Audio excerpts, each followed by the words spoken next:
Hi everyone, it's Christopher Swan and welcome to this week's episode of Living Your Journey. Each week I get the amazing opportunity to chat with people that love what they do in life. They understand their passions, maybe it's a career path or the social impact that they're making. It's kind of like they're following the North Star and they're putting in the work. They also know their story may change, but they understand that they're on their journey every day. This week I talk with Leo Barahona. He's got a great story that's currently unfolding with an amazing new goal. Leo, a U.S. veteran, owns a martial arts school in Texas, but his teachings are not just about learning the physical skills. It's also about creating a safe space, a community, and teaching the philosophy and wisdom of martial arts. This is about helping people understand themselves and giving them the knowledge, skills, and self-esteem to be successful and to make an impact in the world. And this is Leo's impact to the world, because as he says, the world always needs more good people. And now Leo's transforming his for-profit business into a nonprofit. This expands the options to fund additional students at no charge to them, create all new specialized courses for various groups in need, and to expand the community even beyond Texas. Leo's passion is for helping people, because that's what people did for him in his youth. And without it, he wouldn't be where he is today. In our conversation, Leo shares all about his experiences, how they connect to his ongoing mission, and how he'll make a bigger impact. I love what he's doing, and it's for all the right reasons. Helping because you can, and to make the world a better place. Okay, let's meet Leo.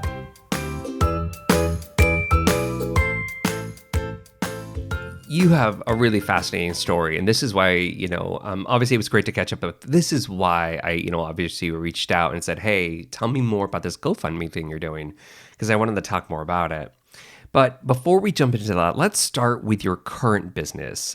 You've created this martial arts school, and you did this quite a few years ago. So if you could tell me about the school, so what do you teach and who's it for? Okay. I actually teach Hawaiian Jujitsu, Danzanru Jujitsu or Kodokan Jujitsu, and I have been teaching for the last 8 years. Hawaiian Jujitsu is a fantastic self-defense art, and I teach it obviously to adults for self-defense, and I teach it to kids as a way to get them involved in physical activity and to teach them that actually putting hands on people is a last resort. I think we're very quick to move towards aggression, and my goal is to get the kids to move away from it. So at my school, I actually have other wonderful instructors that teach judo. I have an instructor that teaches Brazilian Jiu-Jitsu, and I have another instructor that teaches Garamat Arnis, which is a Filipino stick and knife form, obviously for adults only. Yeah, that was probably a good idea. And so that sounds like your age range is from children all the way through adult. For children, is it all ranges of age? From ages 7 to 13. Okay. And why'd you open a school? So why do this, and why focus on those parts of martial arts? To be honest with you, I opened the school because I felt I was lacking something. For work, I'm a paramedic, and I'm very happy being a paramedic because I get to help people on a regular basis. But I wanted to do more than just help somebody when they were in the time of need. I wanted to be able to have some kind of positive impact in their life. With the school, I thought I could do that because I had a lot of influences in my life growing up that did that for me. And I had a really good, close connection with the folks in California where I went to school with my professor, Professor James Morrow, and my martial arts family. And when I moved to Texas, I realized that I didn't have that here. And how cool would it be to offer that to somebody else? Yeah, absolutely. Tell me more about the why martial arts. Was that a passion of yours, or something that because you were young and you did it and it was just something natural that you thought, hey, I could bring this along? Or is it something even bigger? Meaning, martial arts it's a wonderful skill, but there's a lot of learning and lessons in it. And you kind of mentioned a little bit about helping children learn how to step away from, the violence or the altercation. So why martial arts? Well, it's funny. When I was growing up, um, I didn't have the best childhood. So I needed something to keep me out of the house and keep me focused on other things. And wrestling did that for me. And one of the main characters in that was our junior high wrestling coach, Dennis Olson. Mm-hmm. And Mr. Olson, at the time, I thought was a very grumpy man. I think we all did. But we all did. But as I grew older, actually, it's funny. I ended up coaching a high school wrestling team with him, and he was actually a very generous, very wonderful man. And he made a positive impact in my life. We could not afford for me to go to wrestling tournaments or wrestling meets because I couldn't afford the bus tuition. Yeah. And that's something that he covered for me. So when I think of wrestling, what it did for me, giving me that structure, keeping me out of the house a little bit longer so that I could go ahead and gather myself. And then the positive role that this adult played in my life, I wanted to do that for somebody else. Mm-hmm. How did martial arts turn into part of that? Well, when I was in the Air Force, I wrestled for the base team. And one of my friends that I worked with at Lackland Air Force Base practiced jiu-jitsu, and he invited me to go to a jiu-jitsu class. And as a 22-year-old, I fell in love with jiu-jitsu. Mm-hmm. It was something completely different. I'd been wrestling for a very long time. And at first, I got to tell you, it was a very selfish thing for me, the martial arts. It filled the void for me. Of course. And at that time, I was thinking, how much more can I learn? Where can I get it?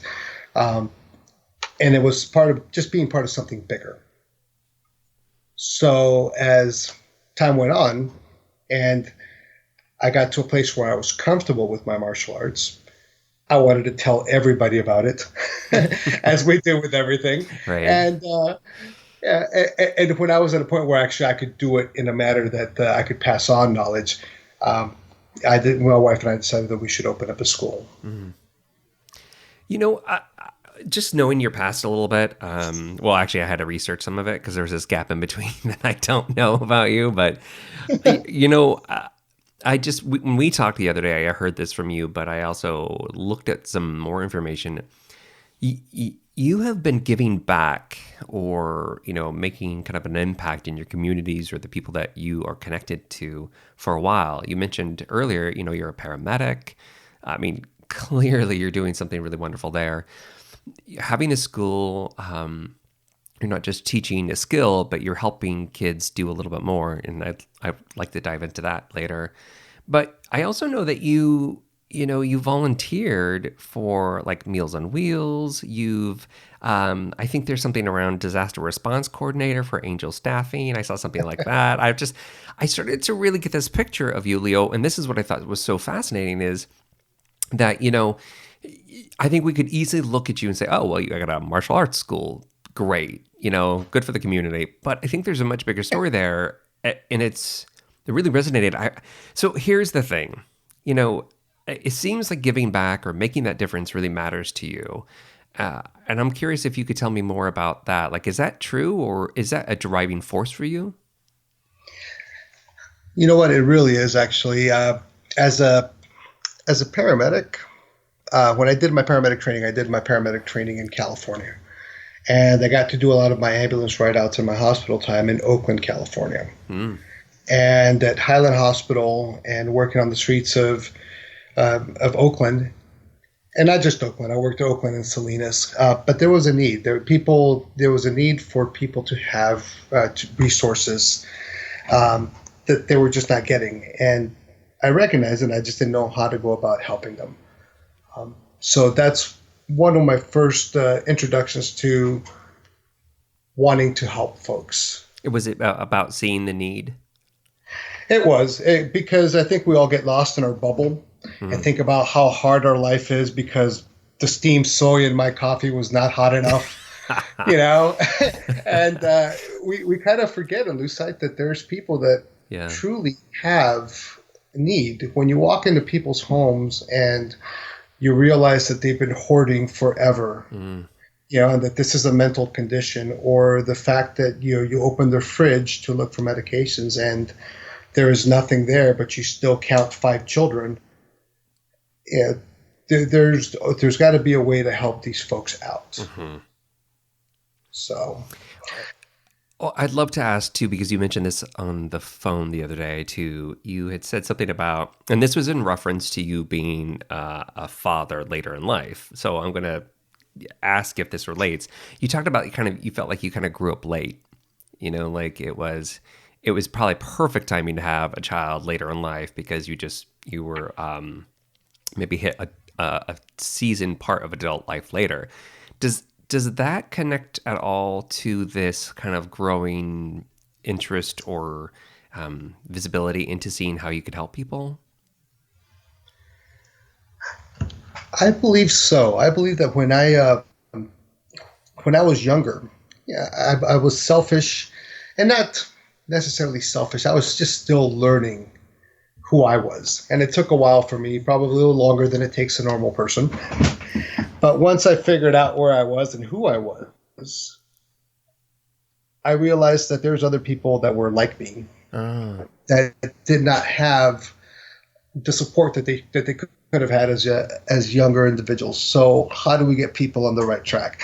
And realizing that they don't have that support leads down various paths.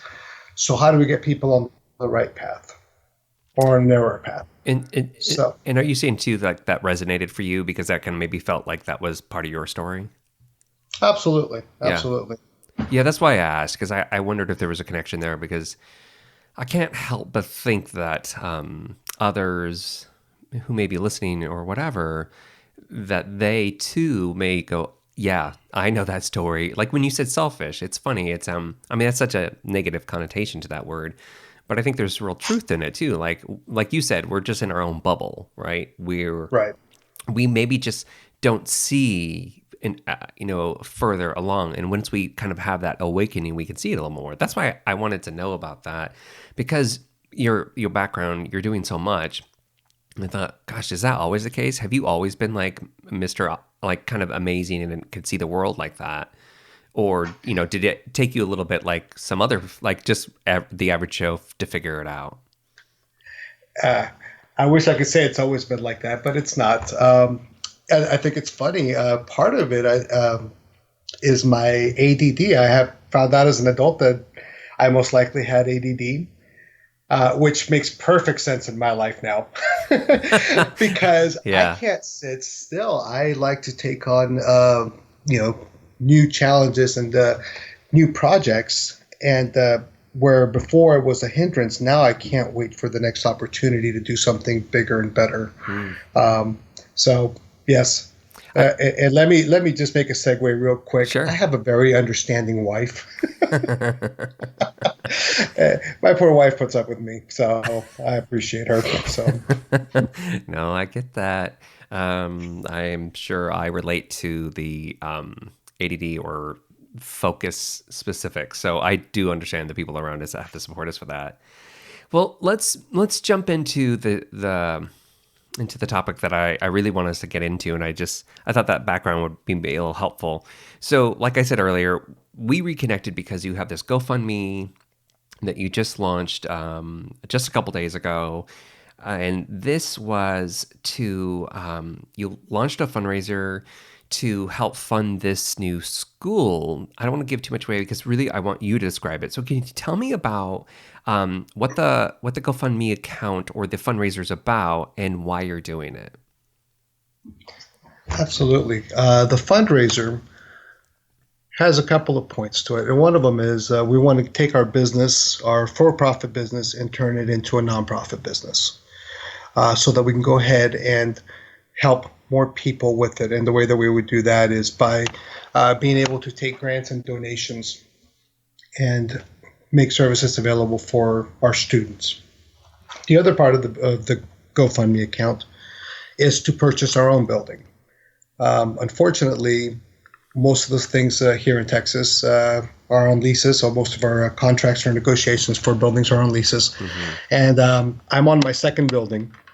And when you have a martial arts school with a bunch of mirrors and mats, it gets very difficult to move every 5 years or so. Mm-hmm. So the day that after I started my GoFundMe account, as I told you, I think that's the day that we spoke on the phone, there was an 18-wheeler that hit our building and took out the electrical. So we were actually currently shut down for the week until we have get electrical power back. Yeah. And that's something that if we had our own building, it would be in a location where that could not happen.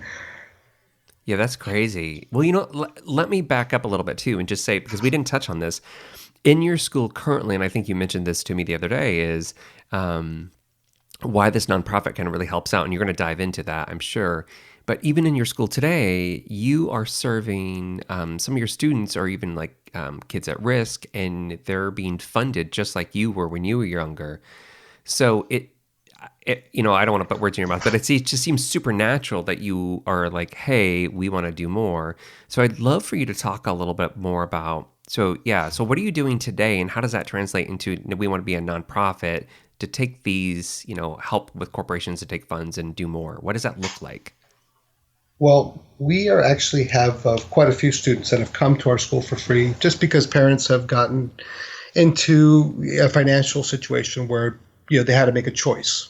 And obviously martial arts is not going to be high on the list when you have to make choices between paying bills, food, you know, or keeping your kids in an activity. So we've been fortunate that we're able to help out with that. We had one very wonderful family that goes to our school that actually donated funds for at-risk youth to come to our school for free for a year. Wow. And they wanted to remain anonymous, and they're just a very giving family, very wonderful folks. So it's with their support that we were able to do some of this, and it was because of their actions that that's something that really just kind of lit a fire under us to want to do more. Mm. You know, we're very fortunate at our school. We have wonderful, wonderful families that come to our school. Our folks like to give, they like to help. So when we do things like volunteer at the food bank, I get constant calls and emails saying, when are we going back again? We would like to help. It was a wonderful time. So I love that. It's almost it's more than a school to me. I mean, it just sounds like you're describing a community of people. I mean, you have an activity that keeps you together, but you're actually doing more stuff. Correct. How does that translate now to the nonprofit? I think I asked you part of this before as well, but now, like, why nonprofit? Like, how does that help expand what you're going to do? So the nonprofit would definitely allow us to go ahead and work with other nonprofits. So as I told you, I'm always thinking of something a little bit bigger because I have a hard time focusing. I think, honestly, I gotta tell you, Leo, I think so many people probably listening are like, yeah, I get that. Like, because I think there's so many of us that have that problem in life.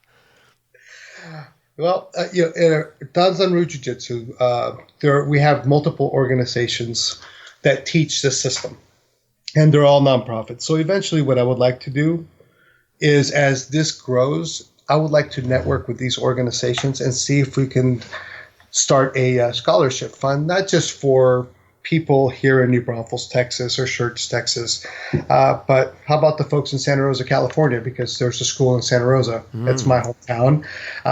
San Jose or Monterey or maybe New York, and I'd like to be able to, because there's families that need these services around the country. Now, I understand that this is a lofty goal, but there's a lot of really good people in these organizations. And I think that that's something that we can strive for, because it's great to build a good community and a strong community, but I think it'd be better to build multiple communities like this. And I think that we can do it, because I'm not the only person that's doing this. There's a lot of really decent people running schools. Absolutely. And community doesn't have to equal your brick and mortar neighborhood, right? Your community could be as big as you want it to be. Just a bigger block. That's all it becomes. Yep. Yeah, I love that. What about you? You also mentioned something. I'd love to hear a little bit more about this. There was even a special instructor that you had mentioned that, like, this was a great example about even not could you expand the reach of maybe different schools and stuff and network, but you might even have the opportunity to bring specific people in to help new types of audiences. Well, honestly, my teacher was one of these folks, Professor James Morrow. He was one of these folks that, even though he is a world-class instructor, this gentleman gets paid to fly out to Portugal, Spain, Scotland to go teach. People, this is how respected he is. When I was actually going to school with him, and I was taking classes from him in California, I had a hard time making ends meet, and he would let me come to class for free. And he let me come to class for free for 5 years. And he did that for multiple students. And his goal, and he teaches pretty much for free now for the children in Monterey, is to put out not only good martial arts, but put out good people. I love that. So I have folks in an organization called American Jiu-Jitsu Institute in Hawaii, Professor Danny Saragosa, Professor Sam Luke. These gentlemen their whole goal is to give back to the community, and they do a lot of great community events in Hawaii, in Waikiki and Honolulu. That's awesome. So they're wonderful. I know another gentleman, Professor Stephen Nichols, who started a 501c3 called One Touch to teach self-defense for the blind. And I've actually done a little bit of work with him in Connecticut and in Texas. So, there's a lot of folks out there that want to give back to the community and want to do things for the community. Absolutely. And these are the folks that I'd like to partner with. There's also this, and this is, I can't remember her name, but there was a female instructor too that was like top of her game. She's like 29th in the world, first in the nation or something like that. I can't remember the details, so you could tell me. But I'm curious about her too, because you also made a connection to, it wasn't just about her, but it was a connection to what she could teach and who she would teach it to. I think it's a great example of where you want to go further. Absolutely. So that's Nina Cutro-Kelly. And Nina is amazing. We had her at our school to do a judo sambo seminar a couple of months ago. And Nina is ranked number 29th in the world in women's judo. And she's ranked number 1 in the world in women's sambo. And she is just a fierce competitor. She is amazing. And she is a sweetheart of a person. So when I was speaking with her, I told her that my wife had actually started a nonprofit for holistic empowerment for women. And she said, I would love to volunteer and I would love to teach self-defense if you want to have a self-defense class for these women, which I thought was fantastic, because a self-defense class for women should be taught by a woman that can empower them. And I believe that she does that very well. The girls in my class were so enamored by her. They looked up to her, and because here is a woman that can do anything a guy can do and better. So yeah, she was pretty amazing. Okay, Leo, so you have been talking a lot about, obviously we focused on the GoFundMe and this movement to help you guys have a bigger reach and do something bigger. And, when earlier we talked a little bit about, and I kind of hinted at, it's kind of seems to always be in your background, this giving back, the doing more. What we haven't talked about a little bit, and I'd love to know, is you've mentioned your wife a little, and I know she works in social services or social work. Through your journey and kind of all the stuff that you've been doing, has that been kind of like a partnership for you guys? Was that part of the draw? I don't mean in your relationship specifically, but like, how does that work with the both of you and this feeling of giving back or doing more? How does that play with each other? It is interesting. My wife is a very practical human being, and I am a bit of a dreamer. But when she started working, when we moved here in Texas, she started working for the state, working for Child Protective Services. And she worked for Child Protective Services for 2 years, and very quickly realized that there was a need there as well, and that the system needs help. Because there's a lot of children that get stuck in this system, how do we move them along? How do we find good foster homes for them? How do we find services for them to help give them the tools to become better adults? So she is incredible. She's wonderful. She has done a lot of work with foster care agencies, working to find children not only placements, but to find the services that they need. Mm-hmm. So when we looked at our business, I always ask her to help me brainstorm on how we can find ways to make our business better and get more involvement for the kids. I thought that actually volunteering at the food bank is something that she liked for her foster children, because getting them involved with the community and helping other people mm-hmm. made them feel better about themselves and gave them a sense of self-worth. And it's something that I wanted to include in my martial arts school. Mm. Yeah, for that reason. Sounds like it's just a natural. I love the brainstorm. It's like your partner in crime to kind of. I think I was just curious. That all makes sense. I was curious a little bit about, like, did that help even shape the way that you look at this stuff? Like, not only is she brainstorming, but does it also help you kind of think bigger and deeper than you maybe did before? Absolutely. Because it's not just about the services. There's actually a psychology behind this, about the way that children think and form thoughts. And so the way that they perceive things, we have to present things in a manner that's going to resonate with them, and that's going to make a positive impact. So I look at this sometimes, and we're talking about the way that we're going to do our martial arts, or the way that we do discipline in martial arts. And we talk about it, and sometimes I think, I'm not qualified to do this. But, I have some children with attention deficit disorder. So putting them somewhere and making them sit down is like torture for them. Mm-hmm. So if I want them to sit and listen, I'll take an exercise ball and have them sit on the exercise ball. And the rule is you can wiggle as much as you want, as long as you're not jumping off the ball and as long as you're looking at me. Mm-hmm.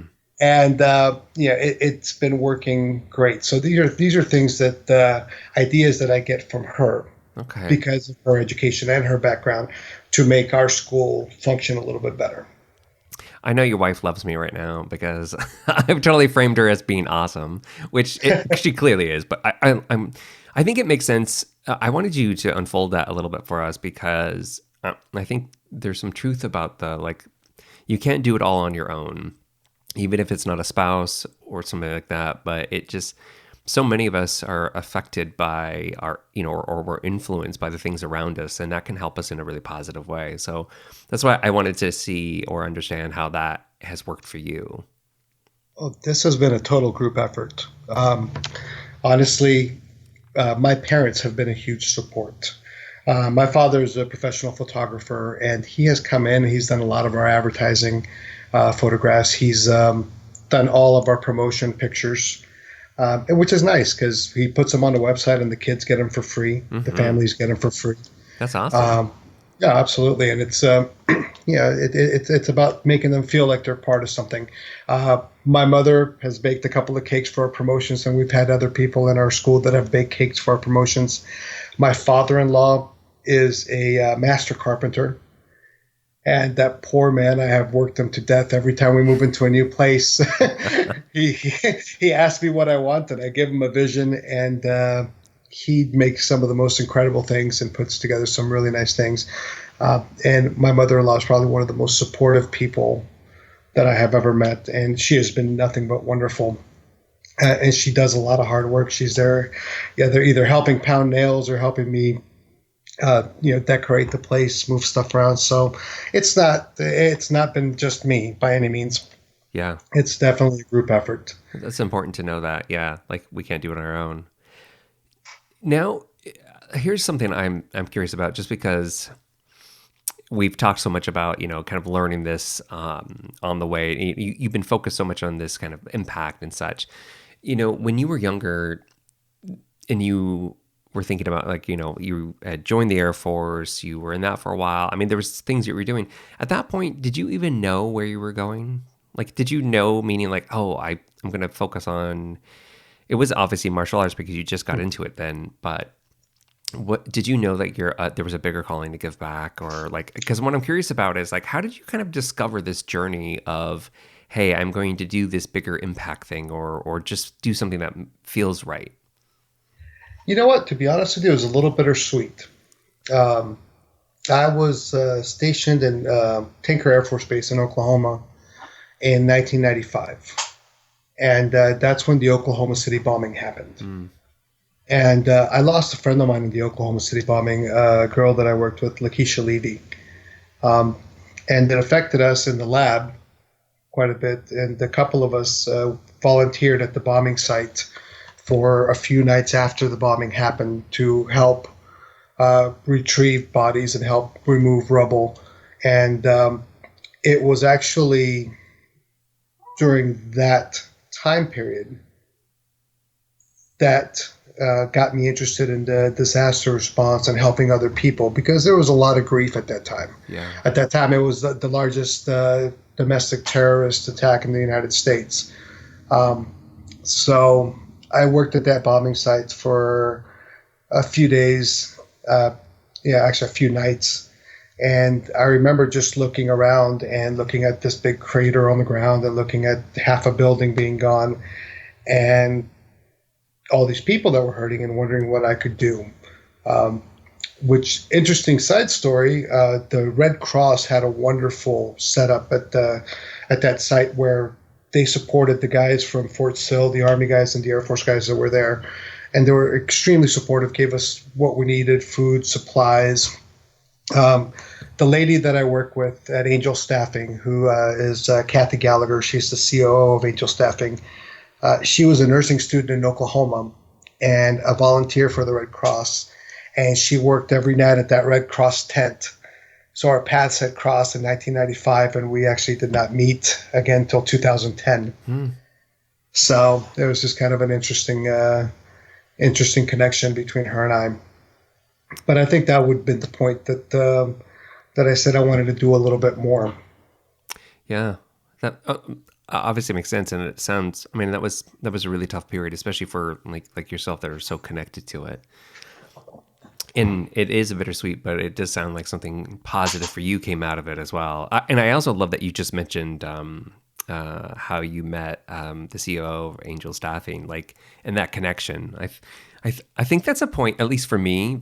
I think about these things like connections may matter. We just don't know that they matter at the moment. Like you jump to the future, like, hey, you and I went to junior high, and now we're on a show. So, like, who knew that we were going to do that stuff? Who knew we were going to talk anymore? And I think that's a good reminder for many of us to don't forget about, get to know the people around you. You never know where that will come in and how you could help each other do something really great. Absolutely. And also about how you treat people, be decent to people. And I think that's one of the biggest things that we could do in our lives is, be a little bit more decent towards each other. Is that part of what you aim to do as you're teaching and as you're, helping the kids and even the adults learn more in your school?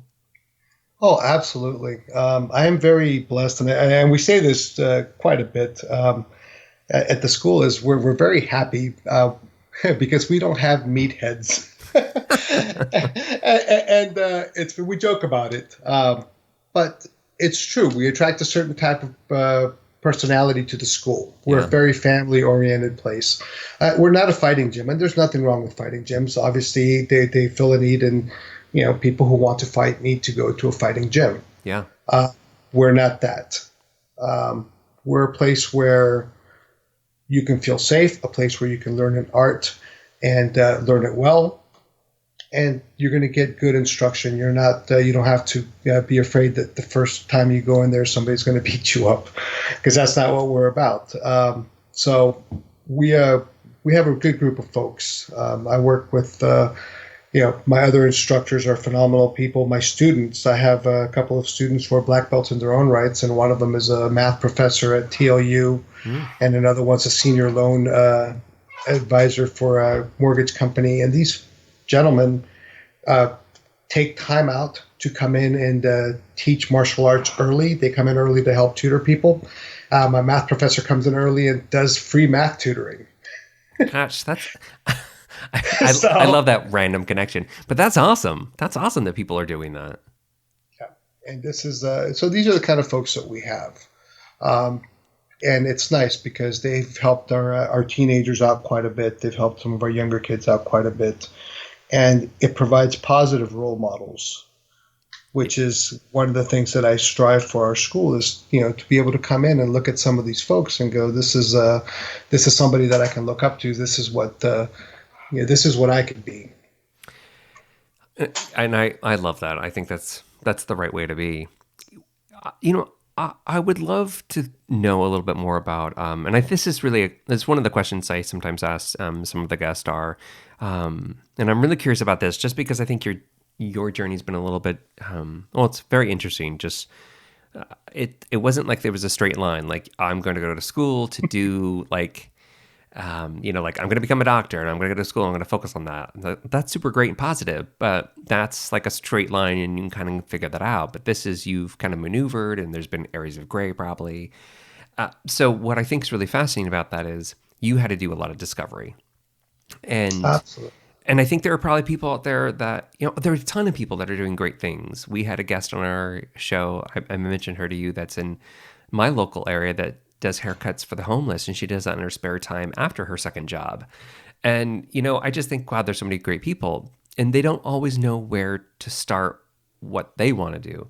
So my question for you is, what advice would you give to somebody who wants to do something like this? Maybe it's open a school, or maybe it's just help in a bigger way. Like, where should they start? How do they get started helping? Talk to people. Talk to folks. The problem is we get very afraid about seeming foolish or asking the wrong questions. But if you can break past that and just go talk to folks, figure out, identify what the need is in your area, and then go to organizations that help out with that need. The folks I work with at the food bank have been phenomenal at identifying need, and the reason they're so good at identifying need is because they get community input. So go talk to those folks. If you want to help out, there's a lot of different organizations. Meals on Wheels is a fantastic organization. Your local food banks, your shelters. We have a group here called Haven for Hope that works with the homeless in our community. I think that if you have the desire to help, you're halfway there. Yeah. I love that you just said also go talk to people, like go find out. Yeah, and you can do it. I mean, people think that what are my actions going to do? What kind of a difference can it make? And it can make a world of difference. And one of the biggest things that I think I got the most satisfaction of, or get the most satisfaction of being in the back of an ambulance with a patient, is holding hands with people. I get teased a lot. Because it also sounds really small and simple. Like what kind of big gesture is that? But maybe it doesn't have to be. It doesn't. It doesn't have to be this big dramatic thing where you're shocking people or giving meds. It honestly shocking people. I like that was your reference. Yeah, but hold hands with somebody, with a patient with Alzheimer's, or just listen to somebody and let them tell your story. It doesn't matter whether you believe it or not. Just something that, have them talk to you, and for you to actually listen to them, that makes them feel better. It makes them, it validates them. Sure. So also thinking about your path and kind of what we were talking about, like maybe it's, not a straight line. Another question I like to ask sometimes, and I'm so curious about you because I think you have some really good wisdom in these nuggets of advice, and I'd like to reverse it back on you. If you could go back in time and tell your younger self something that you wish you knew earlier, because there's always like hindsight's always wonderful. Like, oh yeah, I should have probably done it a different way. But in thinking about like what your path has been and how you've been trying to help and grow that. So if you could go back to your younger self and tell yourself something that you wish you knew now, what would that be? Honestly, I would say that I would tell myself that ideas and dreams are great, but so are plans. You got to have a plan of action. And I think that I was always a positive person, but I don't think I did not lay out the plan that I needed to achieve my goals. And I think that's something that I would tell myself, and don't get sucked into the negativity. There's always going to be people around you that tell you that, something's too hard or that you're wasting your time. Don't let their fears become your own. Go ahead and make your plans and move forward. It's funny. My wife and I were joking today about that truck that went through the school. And she said, well, how do we take this this negative occurrence and make it into an opportunity? And then she said, I've been married to you for too long. and it's funny. My reply was, it's all about the lemonade, because there's always plenty of lemons, and it's true. So, if I could go back, I would definitely tell myself, have a plan and don't give in to the negativity. Yeah, I think that's super powerful. There's so much negative around the world. I mean, we just turn on news and we see it all the time. I really love that. I love that your wife said, I've been married to you too long. Well, yeah, that's really smart advice, Leo. I really appreciate it. Well, going back just to the fundraiser, I really wanted to make sure that people obviously heard your whole story, because I think your story is really fascinating, kind of like how you went along and kind of where you're at today. Because your story's not done, far from it, and I think it's really wonderful. But I wanted to point out also for folks, if they wanted to get involved, follow along, help join, see what you're doing, or maybe even, give you guys some funding, where should they go and do that? Well, they can go to GoFundMe, and the name of our GoFundMe is New School for Bestia Martial Arts. We're also putting a link on our website to our GoFundMe and a link on our Facebook. And our Facebook is Bestia Martial Arts. And can you spell that for them? Sure. It's B as in Bravo, ESTIA, Martial Arts. Perfect. We'll definitely link to it on the website and on the show notes as well. I just wanted to make sure that those were the spots that we should really point to. We will list all of that, Leo, too. And what we usually offer is, if people even want to contact our guest, we will connect people or, share messages. Because I think part of the story here, what I think is really great about you, not only are you doing something really great and people can follow along with the school, but I think you have some really good insight, too. Like what you just said, like, don't get into the negativity, build a plan. That almost sounds to me like your wife, by the way. Like you just said... You said she was very practical, and I was like, oh, that's her. Yeah, wow, that's on the nose, Chris. That's pretty good. I don't even know her, but I love your wife. I'm going to call her for advice. Oh. But I really do think like maybe there may be some questions even for you, because Leo, I think you're doing some good stuff, and I've got to tell you, I maybe it's just because I knew you when we were kids. I'm just super impressed. So this is such a great story, Leo. Thank you for sharing it with us today. Thank you very much for having me on your show. This is fantastic. I do appreciate it. Absolutely. Well, we'll put everything online, and I know from this point, I just have this feeling we're going to probably talk again and talk more. So thanks again. Thank you, Christopher. I appreciate it.